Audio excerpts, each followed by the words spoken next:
A rehabilitación da antiga fábrica de curtidos da Chaínza comeza a tomar forma. Concluiu xa a reforma da primeira das edificacións que acolle un albergue de peregrinos que poderá estar operativo este mesmo verán. Un albergue que ten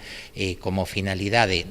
por unha banda, a rehabilitación de un conxunto de instalacións que era a antigua fábrica de curtidos da Chaínza, que supón a posta en valor a recuperación dese conxunto de edificios, nos que, a parte desta actuación do albergue que ten unha finalidade turística e, sobre todo, ofrecer un servicio a aqueles peregrinos ou demais visitantes que queiran percorrer ese camiño da ría de Muros Noia, no que levamos anos traballando paralelamente, dar a posibilidade de aloxar unha media de 25 usuarios, que é a capacidade que ten o albergue, distribuído en 6 habitacións, máis unha sétima que está prevista para persoas con mobilidade reducida ou con discapacidade,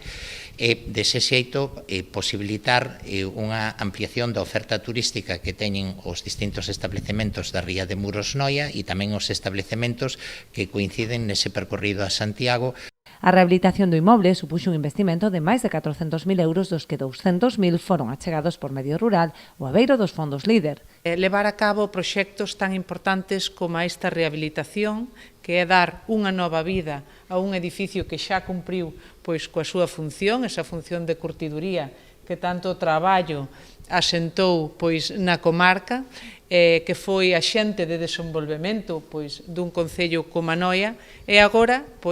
con unha nova vida, que é este albergue, para que aquí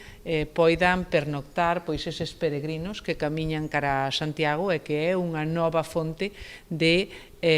desenvolvemento dun concello como é o caso de Noia. A intención do Concello é seguir a avanzar na rehabilitación de todo o complexo industrial, que acollerá tamén un centro de día. O alcalde de Noia xa adiantou que concorrerán á nova convocatoria desta liña de subvencións, dotada en total con 12,6 millóns de euros para financiar parte do proxecto.